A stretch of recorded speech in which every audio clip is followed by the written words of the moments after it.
아틀란타 라디오 코리아 2월 18일 금요일, 오늘의 한 뉴스입니다. 러시아는 훈련을 마친 자국 군대를 철수시키고 있다고 거듭 주장하고 있으나 우크라이나 인근에 주둔한 러시아 병력에 대한 서방의 추정치가 계속 증가하고 있다고 영국 BBC가 오늘 보도했습니다. 이 보도에 따르면 현재 우크라이나 접경지에 배치된 러시아군이 13만에서 15만 명에 이를 것으로 추산되고 있으며 이 병력의 규모가 19만 명에 이른다는 추정까지 나왔습니다. 서방 당국은 지난주 이곳에 배치된 러시아군이 10만 명에서 13만 명으로 늘어난 것으로 분석했습니다.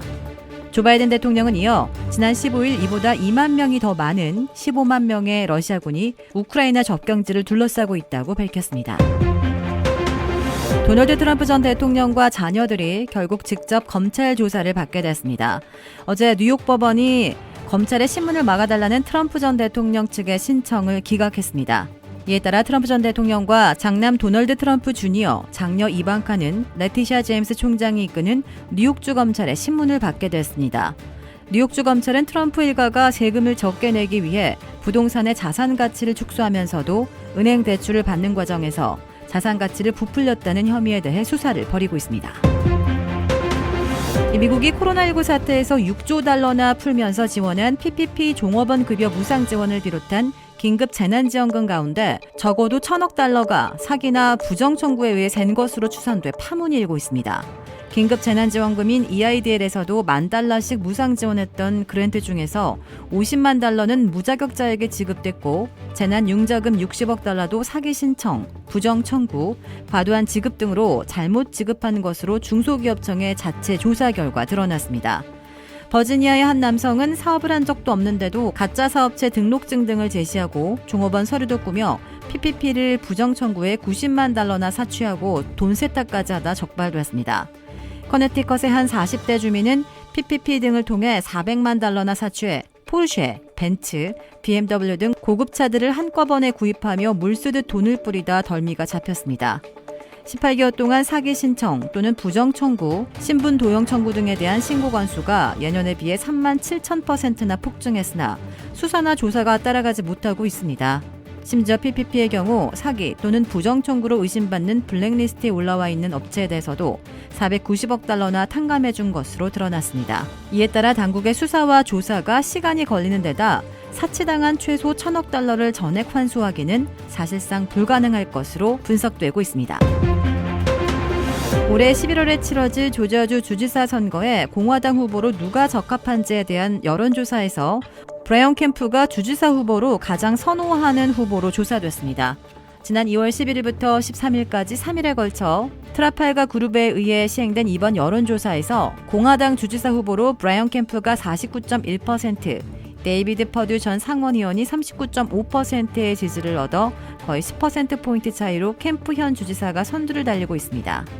한편 라파엘 워낙 현 민주당 상원의원 자리에 도전하는 공화당 후보로는 전 조지아 주립대 미식축구 스타 허셜 워커가 69.9%를 차지해 6.1%를 얻은 전 조지아 농림부 장관 게리 블랙을 압도적인 차이로 리드하고 있습니다. 지난 2019년 7월 실종된 6살 소녀가 양육권이 없는 부모의 집 계단 및 지하실에서 발견됐습니다. CNN은 오늘 실종 신고가 접수된 페이즐리 조앤 슐티스가 친부모인 킴벌리 쿠퍼와 커크 슐티스 주니어의 집 계단 아래 비밀 공간에서 발견됐다고 보도했습니다. 쿠퍼와 슐티스는 페이즐리의 친부모이지만 양육권이 없는 상태였습니다. 현재 6살인 페이즐리 조앤 슐티스는 2019년 7월 13일 뉴욕 이타카 외곽의 마을인 카유가 하이츠에서 실종 신고가 접수됐었습니다. 경찰은 보도자료를 통해 당시 그녀는 납치된 것으로 추정된다고 전했었습니다. 경찰은 아동이 집에 감금돼 있다는 누군가의 신고를 받고 집을 찾아와 압수수색했고 집안 곳곳을 수색해도 아이의 흔적은 없었습니다. 하지만 경찰은 계단이 수상하다는 사실을 알아채고 지하실로 가는 계단 아래를 손전등으로 수색했습니다.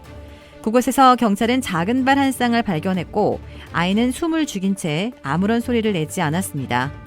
페이즐리가 실종 3년 만에 세상의 모습을 드러내는 순간이었습니다. 아이는 건강한 상태였으며 지하실에 감금된 채 생활하지는 않았다는 것으로 알려졌습니다. 부모는 집에 경찰이 찾아올 때마다 아이를 지하실에 숨겼던 것으로 조사됐습니다. 경찰은 아이가 법적 보호자와 제외해 보호를 받고 있다고 전했고 경찰은 킴벌리 쿠퍼와 커크 슐티스 주니어를 체포해 조사를 이어가고 있습니다. 이 브라질에서는 지난해 10월부터 무려 5개월째 폭우가 이어지고 있습니다. 산사태와 홍수 등으로 지금까지 300명 이상이 숨지거나 실종됐습니다. 리우데자네이루뿐만 아니라 상파울로와 바이아주 등 브라질 곳곳에서 5개월째 폭우가 이어지며 모두 330명이 넘는 사망자와 실종자가 발생했습니다. 9개 주 600여 개 도시가 재난지역으로 선포된 가운데 연방정부와 주정부의 지원이 이루어지고 있습니다. 하지만 지반이 약해져 곳곳에서 산사태와 싱크홀 등이 자주 발생하며 복구 작업은 더디기만 한 상황입니다. 당분간 폭우가 계속될 것이라는 기상 예보도 나와 피해 규모는 더 커질 것으로 보입니다. 주택 구매뿐만 아니라 커머셜, 웨어하우스, 비즈니스 건물까지 부동산계의 큰손 이주환 부동산. 크레딧 카드 빚 최대 80%까지 탕감. 크레딧은 지켜드리고 빚은 줄여드리는 O3 컨설팅이 오늘의 한 뉴스를 후원합니다. 이상 애틀란타 라디오 코리아 2월 18일 금요일 오늘의 한 뉴스의 고지선이었습니다.